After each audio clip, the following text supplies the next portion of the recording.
Give thanks and praise. We are going to play with some mathemagic today. A whole lot of gematria and, a general array of gematriological trickery and just fun, just some fun. I by no means am a mathematician, and I am by no means challenging any mathematicians out there to a test of mathematical magic. I really don't know the full extent of the gematriological overlay of math built into our English. I've never read any books on it. Only learned about it a few years ago. Definitely have been keeping it in on my radar. So what I have on the board here is just a few notes I've taken ever since I learned about math magic. Let me put a scenario in your mind.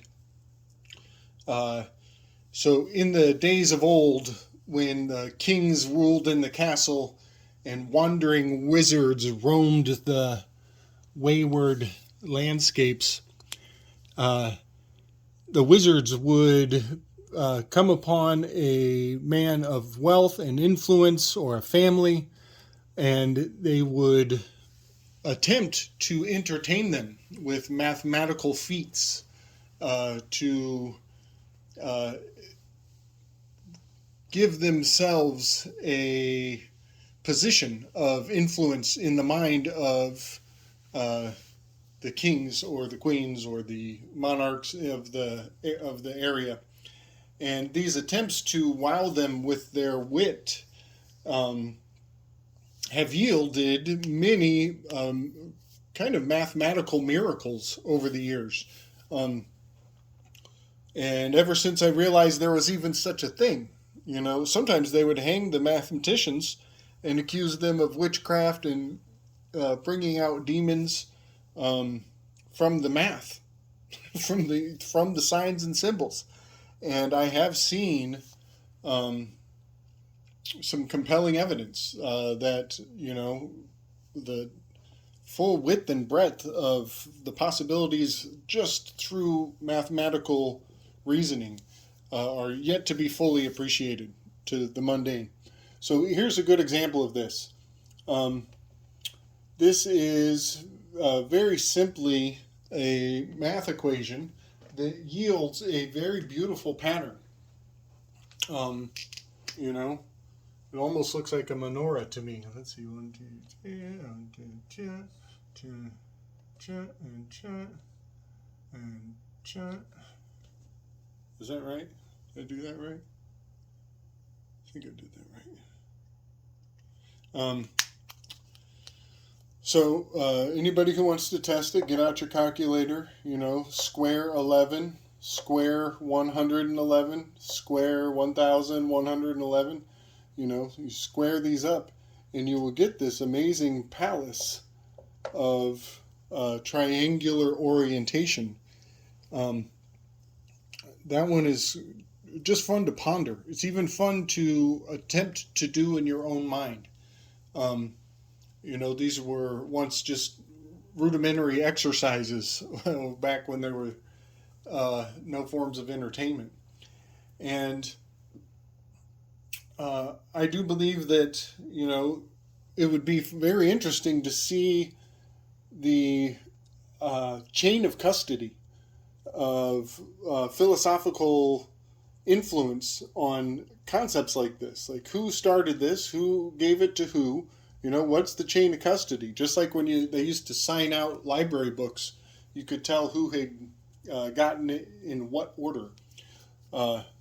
So yeah, that's kind of what we're going to do today on the board here. We're going to go through some words and overlap it with some numbers. So I've got my two standard ciphers. I don't deviate very much in my ciphers. I do septenary and I do ordinal English.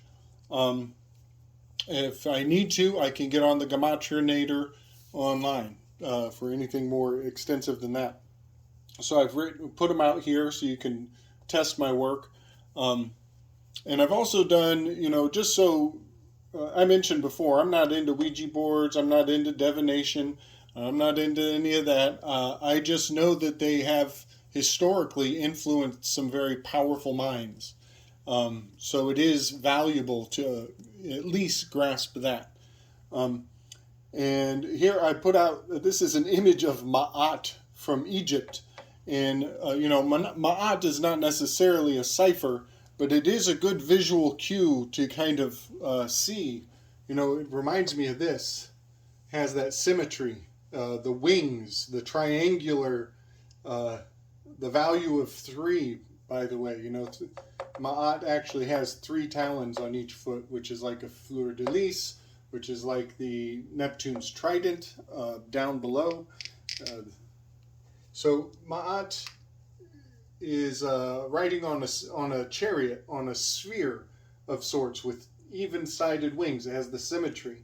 The one side, our left, is the negative, and our right is the positive, as we read right to left. If we were in a Middle Eastern or Far Eastern cultural context, that would be reversed. This would be the positive, and that would be the negative. So that's something to think about, that other people see these constructs in a completely inverted way, but the construct still holds place for both mentalities to grasp the overall idea. So that translates whether you're reading in Korean, or if you're reading in English, the concept of the symmetry of positive and negative polarity is still there. So that was a lot. I haven't gotten very far. I just want to point out, some of my reasoning when I do the alchemy. I consider all of this alchemy of language. These are all features of the alchemical solvents, and breaking things down, putting them back together, seeing their mirror reflection of each other, all of that. So I also will bring forward the periodic table, and I just find that many times the periodic table and the correspondences therein can be very valuable to breaking apart language and putting it back together with higher understanding. So oftentimes I do include the periodic table in my ciphers, and maybe someday we'll go over it. I could point out that the periodic table, no, I won't go into it. I'm already too long. So salt is a very interesting component. It is the N and the A. Its atomic number on the periodic table is an 11. And just to point out, N and A are both 1s on the septenary cipher. In ordinal, it would be 51. But just wanted to point out 11 and NA is a 1 and a 1. Salt, I did the gematria for salt. I got the number added up to 16, which is a P,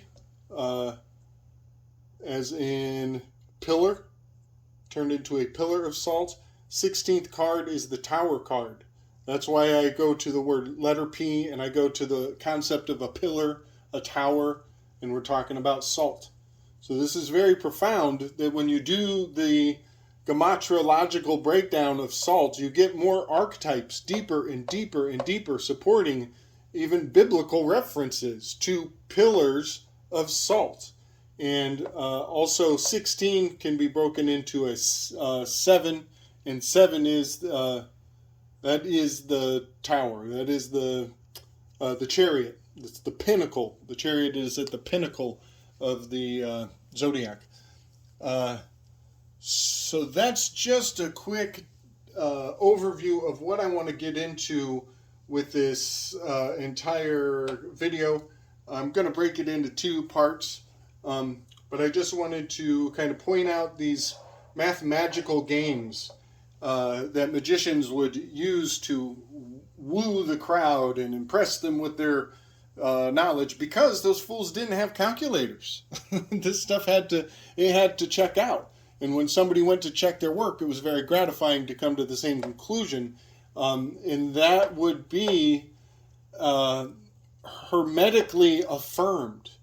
And that hermetic component is very important, because I am going to delve very deep into Hermes from this point.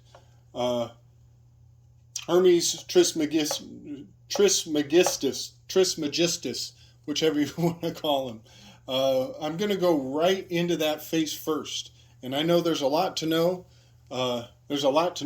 But we are starting off on this little journey by dealing with the ones, the magical, the power of the ones, the 11, the tower, the pillars of salt, and the cipher, the message, the hidden messages, which Mercury is the messenger. So I'm going to stop there, take a break, and hopefully we can plow across this board and move forward on some new material. Peace, love, respect, and strength.